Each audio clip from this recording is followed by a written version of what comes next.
In formal language theory, a context-free grammar is a formal grammar in which every production rule is of the form where is a single non-terminal symbol, and is a string of terminals and/or non-terminals. A formal grammar is considered context-free when its production rules can be applied regardless of the context of a non-terminal. No matter which symbols surround it, the single non-terminal on the left-hand side can always be replaced by the right-hand side. This is what distinguishes it from a context-sensitive grammar. Such a grammar has long lists of words, and also rules on what types of words can be added in what order. Higher rules combine several lower rules to make a sentence. Such sentences will be grammatically correct, but may not have any meaning. Each rule has its own symbol, which can be replaced with symbols representing lower rules, which can be replaced with words. This can also be done in reverse to check if a sentence is grammatically correct.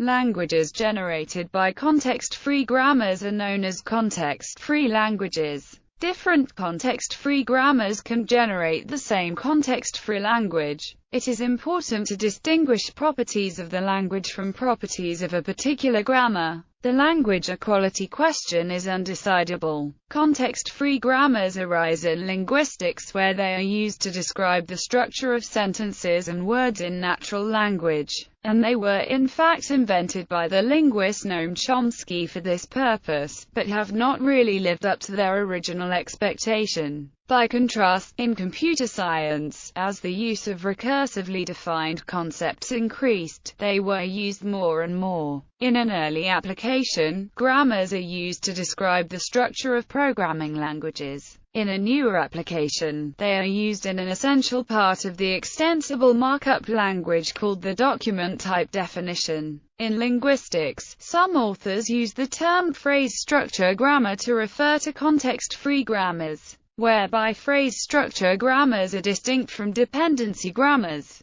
In computer science, a popular notation for context-free grammars is Backus NAUR form, or BNF, background. Since the time of Panini, at least, linguists have described the grammars of languages in terms of their block structure, and described how sentences are recursively built up from smaller phrases, and eventually individual words or word elements. An essential property of these block structures is that logical units never overlap. For example, the sentence, "John, whose blue car was in the garage, walked to the grocery store," can be logically parenthesized as follows. A context-free grammar provides a simple and mathematically precise mechanism for describing the methods by which phrases in some natural language are built from smaller blocks, capturing the block structure of sentences in a natural way. Its simplicity makes the formalism amenable to rigorous mathematical study. Important features of natural language syntax such as agreement and reference are not part of the context-free grammar, but the basic recursive structure of sentences, the way in which clauses nest inside other clauses, and the way in which lists of adjectives and adverbs are swallowed by nouns and verbs, is described exactly. The formalism of context-free grammars was developed in the mid-1950s by Noam Chomsky, and also their classification as a special type of formal grammar. What Chomsky called a phrase structure grammar is also known now as a constituency grammar, whereby constituency grammars stand in contrast to dependency grammars. In Chomsky's generative grammar framework, the syntax of natural language was described by context-free rules combined with transformation rules. Block structure was introduced into computer programming languages by the Algebraic project, which, as a consequence, also featured a context-free grammar to describe the resulting algebraic syntax. This became a standard feature of computer languages, and the notation for grammars used in concrete descriptions of computer languages came to be known as Backus NAUR form, after two members of the Algebraic Language Design Committee. The block structure aspect that context-free grammars capture is so fundamental to grammar that the terms syntax and grammar are often identified with context-free grammar rules, especially in computer science. Formal constraints not captured by the grammar are then considered to be part of the semantics of the language. Context-free grammars are simple enough to allow the construction of efficient parsing algorithms which, for a given string, determine whether and how it can be generated from the grammar. An early parser is an example of such an algorithm, while the widely used LR and UL parsers are simpler algorithms that deal only with more restrictive subsets of context-free grammars. Formal definitions. A context-free grammar G is defined by the four-tuple, where V is a finite set. Each element is called a non-terminal character or a variable. Each variable represents a different type of phrase or clause in the sentence. Variables are also sometimes called syntactic categories. Each variable defines a sub-language of the language defined by G. Sigma is a finite set of terminals, disjoint from V, which make up the actual content of the sentence. The set of terminals is the alphabet of the language defined by the grammar G. R is a finite relation from V2, where the asterisk represents the clean star operation. The members of R are called the rules or productions of the grammar. S is the start variable, used to represent the whole sentence. It must be an element of V. Production rule notation. A production rule in R is formalized mathematically as a pair, whereas a non-terminal and is a string of variables and or terminals, rather than using ordered pair notation. Production rules are usually written using an arrow operator with alpha as its left-hand side and beta as its right-hand side. It is allowed for beta to be the empty string, and in this case it is customary to denote it by epsilon. The form is called an epsilon production. It is common to list all right-hand sides for the same left-hand side on the same line, using to separate them rules, and can hence be written as in this case, and is called the first and second alternative, respectively. Rule application for any strings. We say U direct E yields V, written as, if within such that and. Thus, V is a result of applying the rule to U. Repetitive rule application for any strings. We say U yields V, written as, if such that. In this case, if the relation holds. In other words, under the reflexive transitive closure and the transitive closure of, respectively. Context-free language. The language of a grammar is the set A language. L is said to be a context-free language if there exists a CFGG, such that proper CFGs. A context-free grammar is said to be proper if it has no unreachable symbols, no unproductive symbols, no epsilon productions, no cycles. Every context-free grammar can be effectively transformed into a weakly equivalent one without unreachable symbols, a weakly equivalent one without unproductive symbols, and a weakly equivalent one without cycles. Every context-free grammar not producing epsilon can be effectively transformed into a weakly equivalent one without epsilon productions. Altogether, every such grammar can be effectively transformed into a weakly equivalent proper CFG. Example: the grammar with productions S asher, S BSB, S epsilon is context-free. It is not proper since it includes an epsilon production. A typical derivation in this grammar is S asher AASAAABSBAAABBAA. This makes it clear that the language is context-free, however it can be proved that it is not regular. Examples: well-formed parentheses. The canonical example of a context-free grammar is parenthesis matching, which is representative of the general case. There are two terminal symbols, and one non-terminal symbol S. The production rules are SSSSSSSSS, with terminal symbols, and non-terminal S. The following sequence can be derived in that grammar. However, there is no context-free grammar for generating all sequences of two different types of parentheses, each separately balanced disregarding the other, but where the two types need not nest inside one another, for example, or a regular grammar. Every regular grammar is context-free, but not all context-free grammars are regular. The following context-free grammar, however, is also regular. SAS as SBS. The terminals here are A and B, while the only non-terminal is S. The language described is all non-empty strings of S and S that end in. This grammar is regular. No rule has more than one non-terminal in its right-hand side, and each of these non-terminals is at the same end of the right-hand side. Every regular grammar corresponds directly to a non-deterministic finite automaton, so we know that this is a regular language. Using pipe symbols, the grammar above can be described more tersely as follows. S-A as BS matching pairs in a context-free grammar. We can pair up characters the way we do with brackets. The simplest example, SASBS. This grammar generates the language which is not regular. The special character epsilon stands for the empty string. By changing the above grammar to SASB epsilon, we obtain a grammar generating the language instead. This differs only in that it contains the empty string while the original grammar did not. Algebraic expressions. Here is a context-free grammar for syntactically correct infix algebraic expressions in the variables x, y and z. Sx, sy, sz, ss plus s, ss, s, ss asterisk s, ss, s, s. This grammar can, for example, generate the string asterisk x, z asterisk y, as follows. SS, SS asterisk s, SS asterisk s, s, s asterisk s, s, s asterisk s, s, asterisk s, s, asterisk s, s asterisk s, asterisk s, s asterisk s, asterisk s, s asterisk s, asterisk s. S asterisk s, asterisk x, s asterisk y, asterisk x, s asterisk y, asterisk x, z asterisk y, asterisk x, z asterisk y. Note that many choices were made underway as to which rewrite was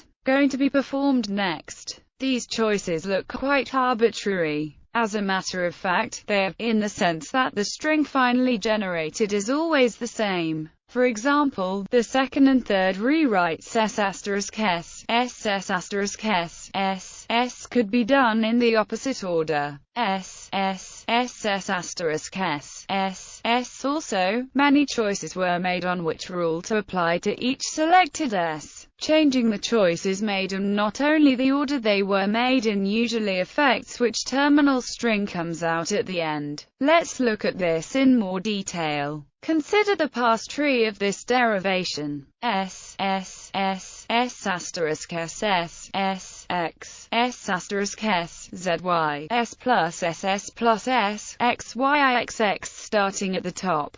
Step by step, an S in the tree is expanded, until no more unexpanded Ss remain. Picking a different order of expansion will produce a different derivation, but the same parse tree. The parse tree will only change if we pick a different rule to apply at some position in the tree. But can a different parse tree still produce the same terminal string, which is asterisk x, z asterisk y, in this case? Yes, for this particular grammar, this is possible. Grammars with this property are called ambiguous. For example, x plus y asterisk z can be produced with these two different parse trees. SS, S asterisk SS plus S, ZX, S plus SS asterisk S, X, Y, Y, Z. However, the language described by this grammar is not inherently ambiguous. An alternative, unambiguous grammar can be given for the language, for example, TXTYTZSS plus TSS, TSS asterisk TSS, TTST. This alternative grammar will produce X plus Y asterisk Z with a parse tree similar to the left one above, i.e., implicitly assuming the association asterisk Z, which is not according to standard operator precedence.